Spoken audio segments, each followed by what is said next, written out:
Mossad உளவாளியை தூக்கிலிட்ட Iran அரசு. இஸ்ரேலின் master mind காலி, எதிர்பார்க்காத ஆக்ஷன்.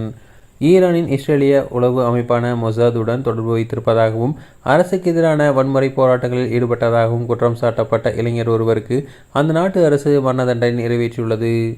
இந்த சம்பவம் சர்வதேச அளவில் பெரும் அதிர்வலைகளை ஏற்படுத்தியுள்ளது. ஈரானுக்கும் இஸ்ரேலுக்கும் இடையே நீண்டகாலமாக நிழல் யுத்தம் நடைபெற்று வரும் சூழலில் இந்த தூக்கு தண்டனை செய்தி இரு நாடுகளுக்கும் இடையேயான பதற்றத்தை மேலும் அதிகரித்துள்ளது. ஈரான் நீதித்துறையுடன் தொடர்புடைய மீசான் செய்தி நிறுவனம் வெளியிட்டுள்ள தகவலின்படி எர்ஃபான் கியானி என்ற நபர் தூக்கிலிடப்பட்டார். இந்த ஆண்டு தொடக்கத்தில் ஈரானில் வெடித்த அரசுக்கு எதிரான போராட்டங்களில் கியானிக்கு முக்கிய பங்கு இருந்ததாக அந்த நாட்டு அரசு குற்றம் சாட்டியிருக்கிறது. குறிப்பாக கடந்த ஜனவரி மாதம் ஈரானின் மத்திய பகுதியில் அமைந்துள்ள இஸ்பஹான் நகரில் பாதுகாப்பு படையினர் மீது நடத்தப்பட்ட தாக்குதலில் இவருக்கு தொடர்பு இருப்பதாக ஈரானிய புலனாய்வுத்துறை தெரிவித்தது.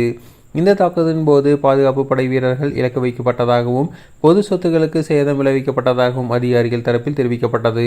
எர்ஃபான் கியானி மீதான மிக முக்கிய குற்றச்சாட்டு அவர் இஸ்ரேலில் உள்ள உளவு அமைப்பான மொசாத்தின் ஏஜென்ட்டாக செயல்பட்டார் என்பதாகும். இஸ்ரேலிய உளவு பிரிவினரால் அவர் பழியமர்த்தப்பட்டதாகவும் ஈரானில் உள்நாட்டு பாதுகாப்பை குலைக்கும் நோக்கில் சிறப்பு திட்டத்தின் ஒரு பகுதியாக அவர் செயல்பட்டதாகவும் ஈரான் அரசு சார்பு வழக்கறிஞர் வாதிட்டனர்.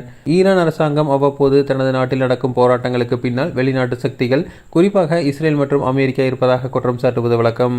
இருப்பினும் கியானி மொசாத் அமைப்போடு எவ்வாறு தொடர்பு கொண்டார் அல்லது அவருக்கு வழங்கப்பட்ட பயிற்சிகள் என்ன என்பது குறித்து எவ்வித வெளிப்படையான ஆதாரங்களும் ஈரான் அரசு பொதுவெளியில் சமர்ப்பிக்கவில்லை என்பது குறிப்பிடத்தக்கது.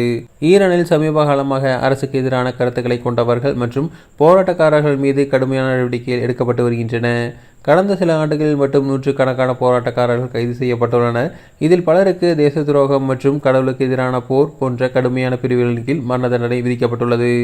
எர்ஃபான் கியானியின் மரண தண்டனை நிறைவேற்றப்பட்ட விதம் குறித்து பேசிய மனித உரிமை ஆர்வலர்கள், ஈரானிய நீதிமன்றங்களில் நடைபெறும் விசாரணைகள் வெளிப்படைத்தன்மையுடன் இருப்பதில்லை என்றும் குற்றம் சாட்டப்பட்டவர்களுக்கு தற்காப்புக்காக முறையான சட்ட உதவிகள் கிடைப்பதில்லை என்றும் கவலை தெரிவித்துள்ளனர்.